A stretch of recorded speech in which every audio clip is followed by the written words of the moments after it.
La loi portant prorogation de l'état des sièges dans les provinces de l'Ituri et du Nord Kivu a été adoptée par le Sénat et le chef de l'État l'a promulguée. La lecture de cette ordonnance, c'est tout de suite. Et puis à Kinshasa, la saison sèche annonce déjà ses couleurs. Quelles mesures faut-il prendre pour protéger les tout-petits, souvent vulnérables face au changement climatique? La réponse dans ce journal. Et puis vous aurez droit à la revue de presse, mon complice de tous les jours, Ndole Demazou, bonjour. Bonjour Odilon, bonjour à tous. Et vous avez des titres phares. Oui, c'est notamment ce titre de média Congo.net qui parle des mesures prises hier par le gouverneur de la ville de Kinshasa, des mesures pour accompagner toutes ces mesures prises par le chef de l'État afin d'arrêter la propagation de la Covid-19. Eh bien, le gouverneur a décidé d'infliger des amendes à tout contrevenant à ces mesures. Ces amendes vont de 10 000 francs congolais à 2 millions de francs congolais. Nous en parlerons tout à l'heure dans la revue de presse. Oui, effectivement, la revue de presse, les développements, c'est tout de suite dans le Demazou. Je serai à vous dans une vingtaine de minutes. Mesdames, Messieurs, encore une fois, bonjour. Très ravi de vous retrouver dans cette session d'information. Les habitants de Goma qui ont effectué les déplacements pour Saké et Rutshuru suite à l'éruption volcanique, eh bien, ils commencent à regagner les chefs-lieux du Nord Kivu. Françoise Bouela, notre envoyé spécial, a rencontré quelques-uns dans leur propriété. Regardez. Kassereka Isaac, père de 2 enfants, la nuit cauchemardesque du 22 mai, il avait mis sa famille à l'abri au Rwanda. Son âme est restée dans sa maison, consumée par la lave. Aujourd'hui, avec l'aide de son épouse et de ses enfants, il veut la reconstruire. C'était une maison de 4 chambres, un salon, et une cuisine et la salle de bain. Kirisi, l'un des 10 quartiers de Goma où les habitants étaient obligés de fuir, Marc veut refaire son kiosque. Il a la force de repartir. Dans ce quartier, beaucoup de familles sont rentrées. Après l'autorisation du gouverneur du Nord Kivu, le lieutenant-général Constant Ndima, surprise désagréable pour Gentil, 30 ans, mère de 3 enfants. À notre retour, nous n'avons rien trouvé, même pas de chaise. Le bailleur a reconstruit notre porte. Beaucoup ici ont été répertoriés par les services publics. Ils attendent l'assistance équitable du gouvernement. Nous avons apprécié ce que le président a dit. Chacun va rentrer chez soi. Entre-temps, ce périmètre continue à dégager de la chaleur et l'odeur de flammes. Une température qui n'étouffe pas le besoin de retourner au bercail. En Ituri, province voisine, plus précisément dans les territoires d'Irumu, autrefois vidé de ses habitants suite à la barbarie des groupes armés, ce coin de la République démocratique du Congo voit ses occupants retourner, et cela grâce à la paix instaurée par les forces de la République démocratique du Congo, nous dit Oscar Malkaïch. Regardez. La vie reprend à Irumu, territoire qui porte les mêmes noms. Les habitants qui avaient déserté ces territoires commencent à regagner leur village. Ce retour intervient 2 semaines après le message de paix lancé par le gouverneur militaire de l'Ituri, le lieutenant-général Johnny Luboyankashama. Des travaux d'assainissement entre l'armée et la police, en complicité avec la population, sont observés depuis le 19 juin 2021. Les relations civilo-militaires sont au beau fixe. Tunashukuru sana kwa waongozi wetu ya policier na waongozi wetu ya askari. Nous saluons la présence des forces de sécurité. Ensemble, nous sommes en train d'assainir l'environnement. Nous demandons aux autres habitants d'Irumu de pouvoir rentrer.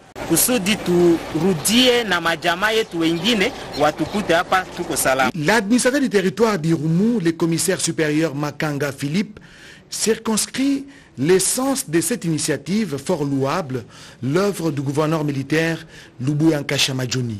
Dans la police de proximité, c'est ainsi que nous nous avons joint à cette population pour pouvoir exercer cet exercice de Salongo et redonner aussi l'image à ceux qui ne veulent pas rentrer qu'il y a la paix. L'autorité a déjà instaurer la paix et la population devrait rentrer dans leur milieu d'origine.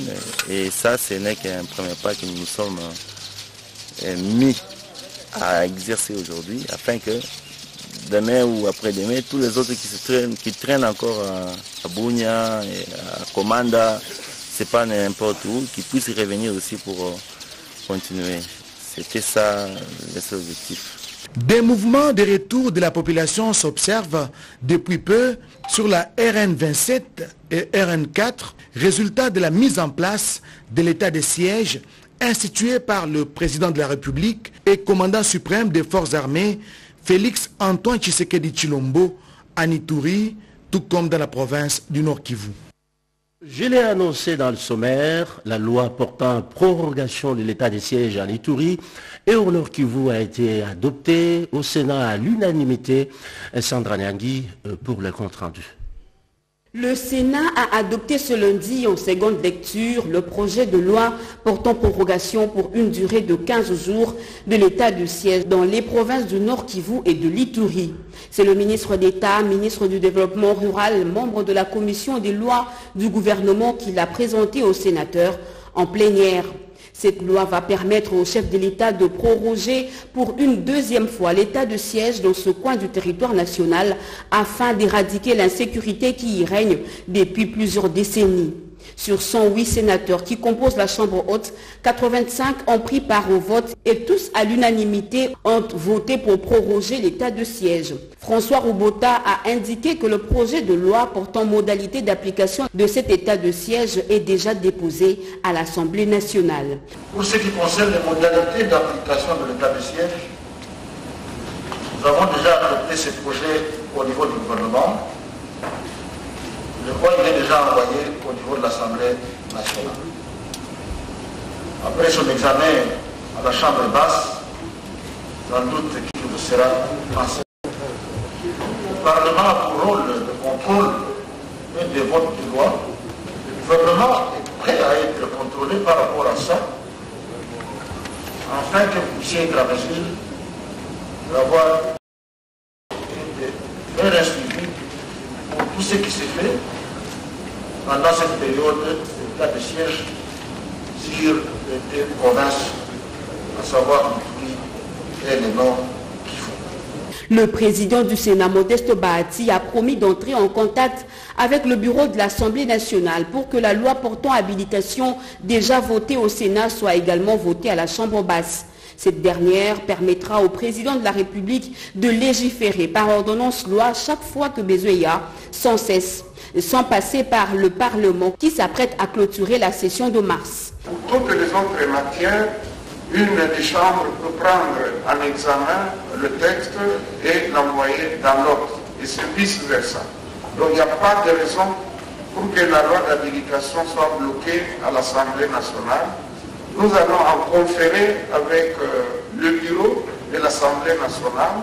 Notre espoir, c'est qu'on puisse laisser au gouvernement de pouvoir suivre de près et mettre à exécution la situation de l'état de siège en permettant au président de la République de légiférer par ordonnance et loi après adoption au sein du Conseil des ministres. Il faut également noter que la plénière a examiné 6 projets de loi portant ratification de l'aviation civile présentés par le ministre de Transport et Voies de Communication et Désenclavement. Pour Chéribin Okende, ces lois, une fois votées, permettront à la République démocratique du Congo de sortir de l'enclavement et isolement aérien, ainsi que de sortir de la liste noire de l'Union européenne dans le secteur aérien. Vous venez de suivre, après son adoption au Sénat, la loi portant prorogation de l'état de siège à Ituri et au Nord Kivu a été promulguée par le chef de l'État Félix Antoine Tshisekedi Tshilombo à travers cette ordonnance dont je vous fais l'économie.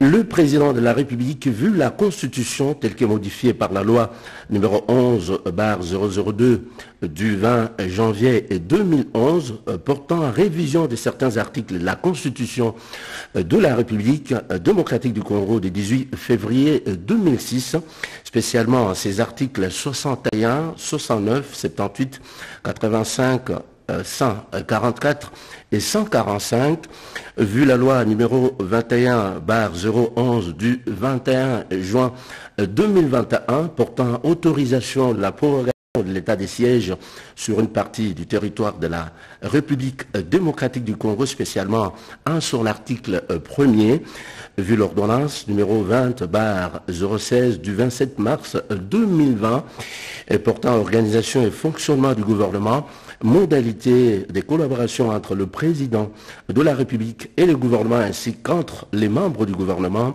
spécialement en ces articles 45, 48 alinéa 3 et 63 alinéa 3 et 4, vu l'ordonnance numéro 20/017 du 27 mars 2020 fixant les attributions des ministères, vu l'ordonnance numéro 21/06 du 14 février 2021 portant nomination d'un Premier ministre, vu l'ordonnance numéro 21/02 du 12 avril 2021 portant nomination des vice-premiers ministres, des ministres d'État, des ministres délégués et des vice-ministres, vu telle complétée à ces jours l'ordonnance numéro 21/015 du 3 mars 2021 portant proclamation de l'état des sièges sur une partie du territoire de la République démocratique du Congo, spécialement en son article 1er, vu l'ordonnance numéro 21/016 plutôt,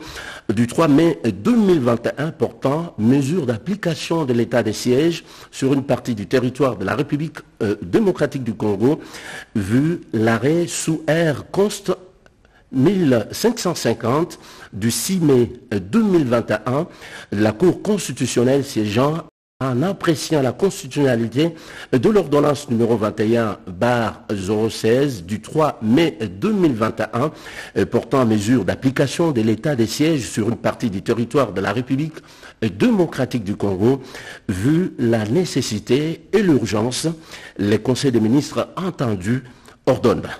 Article 1er. Est prorogé pour une durée de 15 jours, prenant cours le 21 juin 2021, l'ordonnance numéro 21/015 du 3 mai 2021, telle qu'est complétée portant proclamation de l'état des sièges sur une partie du territoire de la République démocratique du Congo. Article 2. Sont abrogées toutes les dispositions antérieures contraires à la présente ordonnance. Article 3.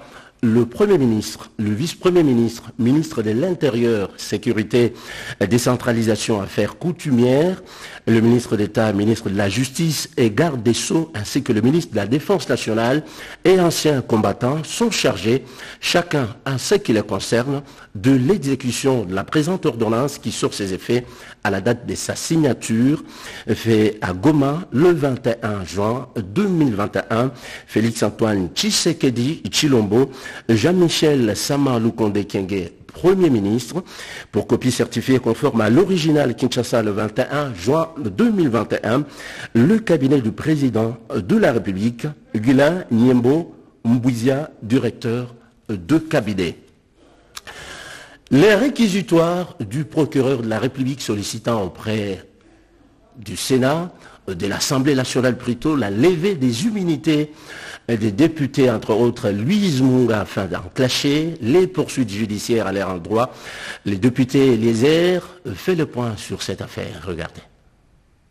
D'instruction du réquisitoire du procureur général près la Cour constitutionnelle sur le dossier Africom à l'encontre de deux députés nationaux, Louise Munga Messouzi et René Lumbukiala, par les élus du peuple, ainsi que le travail abattu par le membre de la commission spéciale et temporaire, son président Eliezer Tamboué revient sur le déroulement des travaux. On a dissipé les malentendus qui étaient entre nous et les PG parce que, comme vous savez, comme l'honorable président l'a dit, c'était que les réquisitoires du PG demandaient l'autorisation des poursuites et que votre commission a estimé que si on autorise les poursuites, c'est comme si nous enlevons l'obstacle qui nous protège.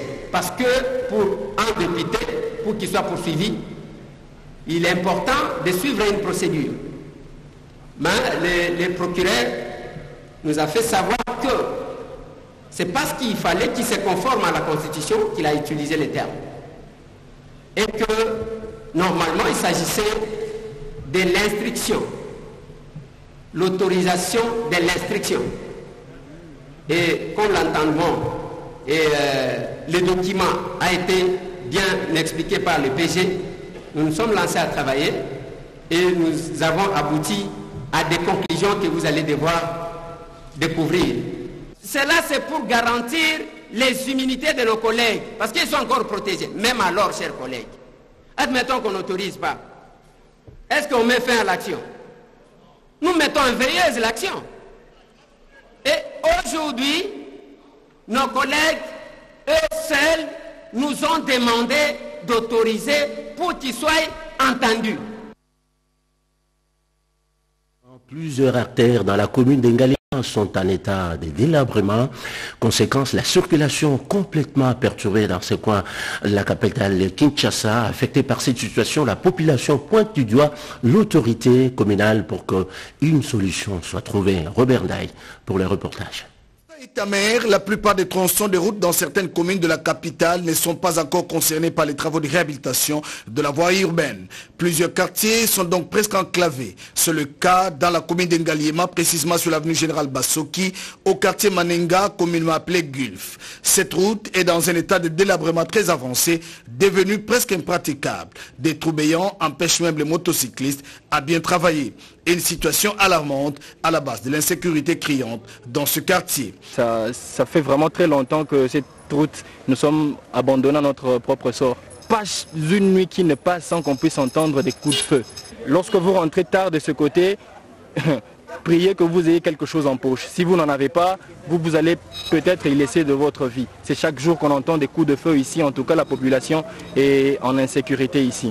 La population de ces coins appelle de tous ses voeux l'intervention urgente de l'OVD avant le retour de la dame pluie. Les notables de ces coins disent être essoufflés après quelques travaux de bétonnage suite à un accident qui avait causé 5 morts. Monsieur Nyembwe Mwanakabundi est le président des notables des Gulf. Ça fait plusieurs années, nous souffrons beaucoup sur la route de Gulf ici. Malgré nos petits moyens que nous avons essayé de faire quelque chose. Mais nous sommes arrivés au bout. C'est ce que nous demandons au gouvernement, à l'autorité provinciale, de nous aider pour trouver une solution pour cette route. La route ici nous amène jusqu'à Maloueka. C'est une route qui peut encore nous amener des bonnes choses. Nous trouvons que c'est quand même intéressant. Nous avons les résidences qui concernent l'État congolais ici, quelque part, et nous demandons que l'État congolais vienne en urgence trouver la solution très vite. Non loin de là, les usagers de la route DGC dans la commune d'Engaliema se plaignent et aussi de l'état de délabrement très avancé de la route qui mène vers Lupen à l'indifférence totale de l'autorité communale. La circulation est souvent perturbée à cause des trous et à l'étroitesse de la chaussée et son état de délabrement avancé caractérisé par des nids de poules à plusieurs endroits. Les habitants invitent l'autorité municipale à intervenir sur Gulf et DGC. La route nécessite une réhabilitation urgente. À Kinshasa, comme dans d'autres provinces de la République démocratique du Congo, la saison sèche se manifeste davantage. Ce changement climatique cause tant de préjudices, surtout chez les enfants qui ne parviennent pas à s'adapter et parfois tombent malades. Et pour éviter que les tout-petits ne soient pas la cible des maladies saisonnières, la réponse dans ces reportages est signée Patricia Ungu. Regardez. L'arrivée de la saison sèche, il y a éclosion de diverses maladies, surtout chez l'enfant. On peut citer les maladies de voie respiratoire telles que la bronchite, la rhinite, la grippe, la toux saisonnière et les maladies digestives comme la diarrhée. Pour préserver les enfants du froid, de la poussière et de toute maladie dite de main sale, alors les parents doivent être prudents pour ne pas exposer les enfants à tous ces problèmes que nous rencontrons pendant la saison sèche. D'abord, ils doivent prendre soin de laver les enfants avec de l'eau tiède pour éviter l'eau froide qui peut réveiller certains problèmes respiratoires. Deuxièmement, ils doivent habiller les enfants correctement. Et pour les tout petits enfants, ils doivent même porter des gants, voire même des petits bonnets sur la tête pour éviter que ces enfants n'attrapent le froid. éviter aussi les milieux où on peut avoir des allergènes, donc des facteurs qui provoquent des allergies, tels que les endroits où il y a beaucoup de fleurs. En cette période où la troisième vague de Covid-19 sévit, les autorités scolaires doivent veiller à l'assainissement de l'environnement. Le professeur Dr Laetitia, pédiatre, explique. Il y a des endroits où on ne peut pas éviter, par exemple dans le cours des écoles, il y a les sables, il y a la poussière, mais l'école à son tour peut éviter que les enfants soient exposés à la poussière en aspergeant de l'eau au niveau de la cour pour éviter que les enfants ne reçoivent trop de poussière. Parce qu'il y a beaucoup de facteurs allergiques dans les poussières que nous respirons. Comment protéger les enfants pour éviter toutes ces pathologies saisonnières? Et la meilleure façon de se protéger, c'est couvrir les enfants, également donner aux enfants du thé chaud, le matin surtout. La santé n'a pas de prix, la vigilance dans les chefs des familles doit être de mise. C'est là dans le but de bien encadrer les enfants en cette période de froid et de Covid-19. À Goma, où s'est installé le chef de l'État pour suivre de près la situation sécuritaire qui s'améliore de plus en plus, les chefs coutumiers du Nord Kivu ont exprimé leur souhait, celui de faire bloc autour de Félix-Antoine Tshisekedi Tshilombo pour l'accompagner dans cette entreprise de pacification de certaines contrées à l'est du pays. Ils sont au micro de Jacques Kabouaba.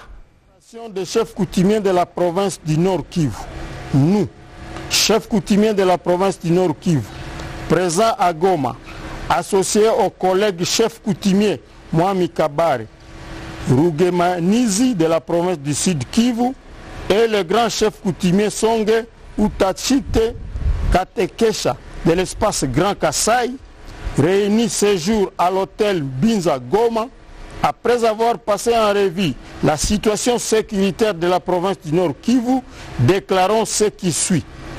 1. Notre plein et entier soutien à son Excellence M. Félix-Antoine Tshisekedi Tshilombo, président de la République, chef de l'État et commandant suprême des forces armées, pour avoir décrété l'état de siège dans la province du Nord Kivu et dans la province sœur de l'Ituri. 2. Nous garantissons à son Excellence M. le Président de la République notre entière disponibilité à l'accompagner dans l'imposition de la paix dans nos entités respectives et sur toute l'étendue du territoire national. Nous regrettons le fait que nous soyons omis par les autorités, pourtant acteurs importants et incontournables dans la réussite de cet état de siège. 4. Nous demandons l'implication des autorités traditionnelles du Nord Kivu et celle de la province sœur de l'Ituri dans la mise en œuvre du processus DDRCS. De tout ce qui se précède, nous félicitons son Excellence Monsieur le Président de la République, chef de l'État, pour la rapidité avec laquelle il est intervenu dans la gestion de la calamité due à l'éruption volcanique Nyiragongo le 22 mai 2021. Pour terminer, nous sollicitons une audience auprès de l'autorité suprême de la nation afin de lui soumettre de vive voix quelques pistes de solutions concrètes pour la réussite de l'état de siège et un retour définitif de la paix à l'est du pays. Faites à Goma le 21 juin 2021, les chefs coutumiers. Merci. Le travail que Madame le gouverneur intérimaire de la province du Lualaba fournit tous les jours afin d'améliorer les conditions des administrés, eh bien ce travail est salué par la société civile du Lualaba. Son coordonnateur s'est exprimé encore une fois au micro de Jacques Kabouaba. La province du Lualaba sort d'une situation très malencontreuse, caractérisée par d'abord le détournement de fonds, car là je parle sous le plan de finances. Les finances ou les recettes de la province étaient sacrifiées pour les intérêts catégoriels. Nous avons remarqué que 96% des recettes de la province étaient en train d'être canalisées vers le compte fictif ou le poste des individus. Tandis que la province participe à 4,9% au budget national, ce qui est une insulte pour les efforts que le chef de l'État est en train de faire. Alors, sur le plan des infrastructures, il y avait 4 ouvrages depuis 2015 qui ont été lancés. Nous avons remarqué qu'il y a l'unique ouvrages qui étaient achevés en 2018. Les 3 ouvrages qui restent ont fait 5 ans sans être achevés. Et il y a 2 ouvrages qui venaient d'être achevés par l'intérimaire Fifi Masuka dans une échéance de 2 mois. La population a besoin de voir du vrai, du réel. On n'a pas besoin de mensonges pour se faire un nom. Parce que la légitimité se construit en fonction des soucis que vous avez envers votre peuple. C'est pourquoi notre motivation était basée sur les dénonciations que nous avons faites en fonction de preuves liées au retournement de fonds de l'État. La province est redevable de plus de 83 millions, tandis qu'elle reçoit plus de 10 822 000 dollars de redevances. Mais ce n'est pas seulement ça qui fait vivre la province. Il y a aussi des taxes parallèles, les vignettes et ainsi de suite. La province était par terre. Au moins, pour être franc, nous avons aussi essayé de checker la façon de faire de l'excellence Fifi Masuka dans une échéance de 6 mois. Nous avons remarqué que depuis 6 ans, le secteur minier et dans le secteur plus artisanal, on n'a jamais enregistré un record de 2 millions. Mais une chose grave, c'est que dans une échéance de 6 mois, nous avons remarqué 6 millions de recettes dans le secteur artisanal. Quelque chose à soutenir. Les évêques de la Commission épiscopale nationale du Congo, CENCO, plaident pour la protection du bassin du Congo, deuxième poumon écologique sur les plans mondiaux. Aujourd'hui, à la merci des braconniers, les évêques ont transmis leur plaidoirie à la vice-première ministre, ministre de l'Environnement, Eza Bazaïba. De l'environnement est essentielle. La tenue de cette rencontre réactualise ainsi la nécessité pour l'Église catholique de s'engager en faveur de la protection de la nature. Il a été question, lors de cette session, de renforcer les capacités des évêques, membres de la CENCO, sur les questions relatives à la gestion des ressources naturelles, à l'environnement, ainsi qu'au changement climatique. Grâce à cette activité, les évêques de la CENCO ont eu l'occasion de définir les grandes lignes de leur pastorale diocésaine et des questions environnementales ainsi que des ressources naturelles. Le thème choisi interpelle au plus haut point notre sens de communion et de responsabilité. S'engager en tant qu'évêque à la protection et à la sauvegarde de notre maison commune est une marque de notre communion envers le Saint-Père et entre nous.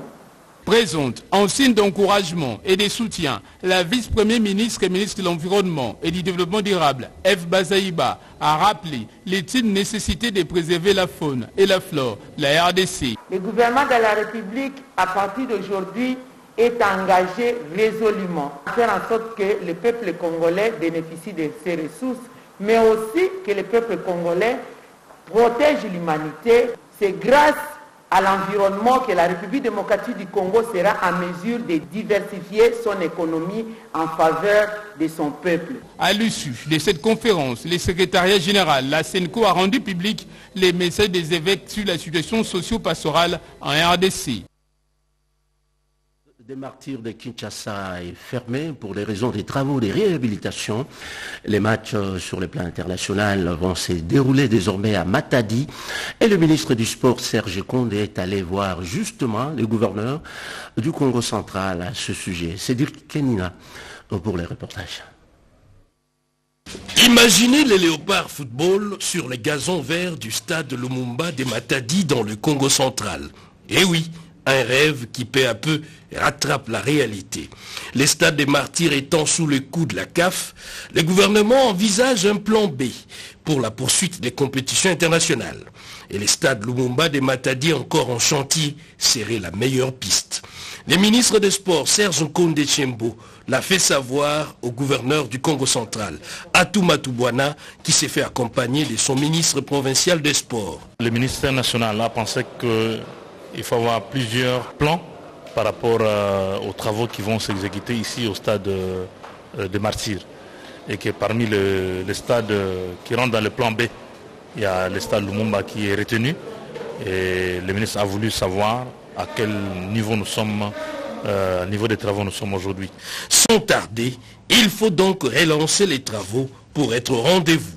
Il y a une commission des experts qui va descendre au Congo central, qui va travailler avec notre ministère provincial des Sports. C'est pour ça que je me suis fait accompagner du ministre des Sports pour voir comment est-ce qu'on va harmoniser les choses. Dans l'entretemps, le mythique stade des Martyrs sera fermé au public pour des travaux intenses en vue de répondre aux standards en la matière.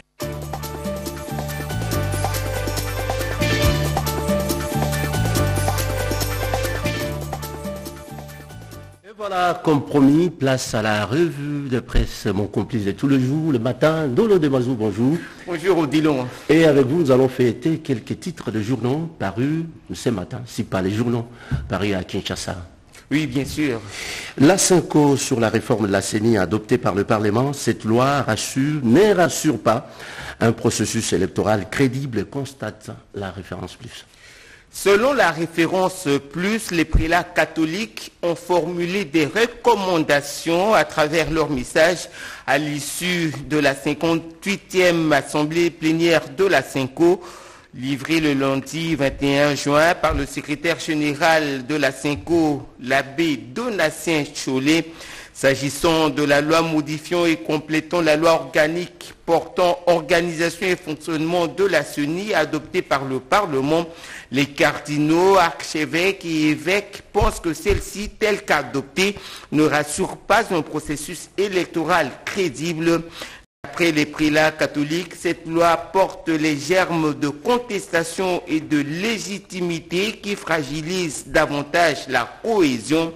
De ce fait, il recommande notamment au Parlement d'améliorer sensiblement la loi électorale afin de rassurer la population de la crédibilité des élections 2023. Fini l'impunité, les mandataires mauvais gestionnaires, out, note la République. Parmi les points retenus le vendredi 18 juin 2021 au Conseil des ministres écrit République, on retient la décision du mandataire d'être éloigné des entreprises.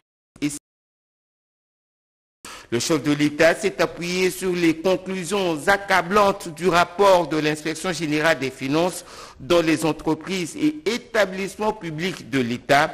Par mesure préventive, il a demandé aux ministres sectoriels concernés de prendre les mesures conservatoires nécessaires de nature à mettre hors d'état de nuire les auteurs de cette mauvaise gouvernance afin d'éviter l'aggravation de cette situation désastreuse. Lutte contre la Covid-19 à Kinshasa, le gouvernement de la ville durcit les mesures en instaurant les amendes, annonce Mediacongo.net.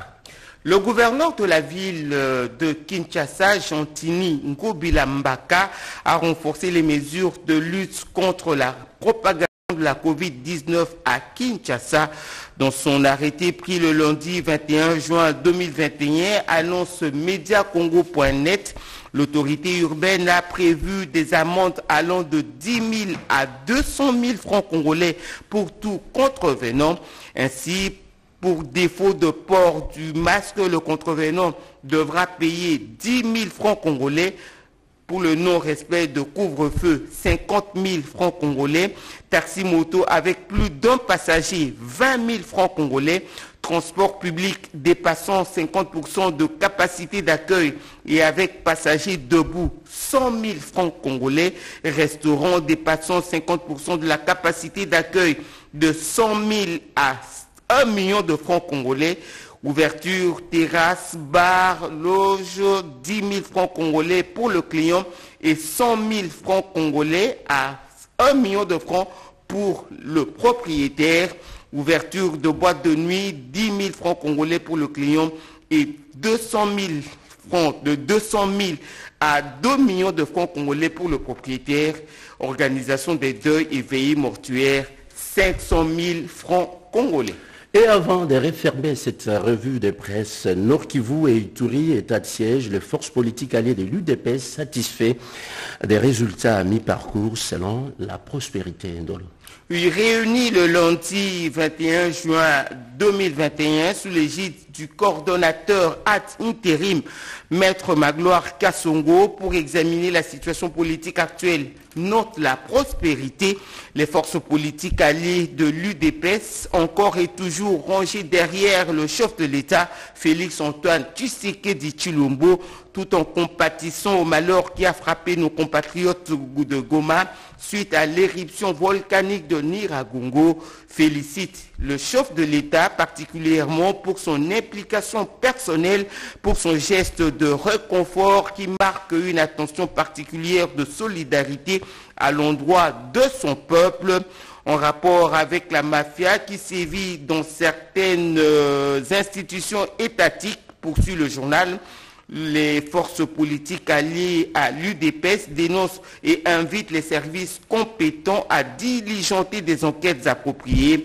Par ailleurs, les forces politiques alliées à l'UDPS remercient tous ceux qui, de près ou de loin, ont compati avec elle lors du décès du regretté Yezu Kitenge, leur autorité morale d'heureuse mémoire. Et ça sera tout dans le débat Zou. Merci pour votre intervention. Merci beaucoup. Et on se retrouve demain matin, toujours à 7h. Toujours à 7h, bien sûr. Et j'espère que tu as ton masque parce que... Oui, il est là, parce que les mesures, là, il faut les respecter parce que la maladie existe. Oui, bien sûr, mais il faut en avoir. Hein, oui, je l'ai. Je ne peux pas le mettre ici sur le plateau, mais je veux le remettre. Voilà, on n'en fait pas un débat. Merci Ndolo de Mazou. Merci beaucoup, Dylan. Voilà, mesdames, messieurs, c'est la fin de ce journal. Merci de l'avoir suivi. Et le prochain rendez-vous de l'actualité, c'est tout à l'heure à 10h.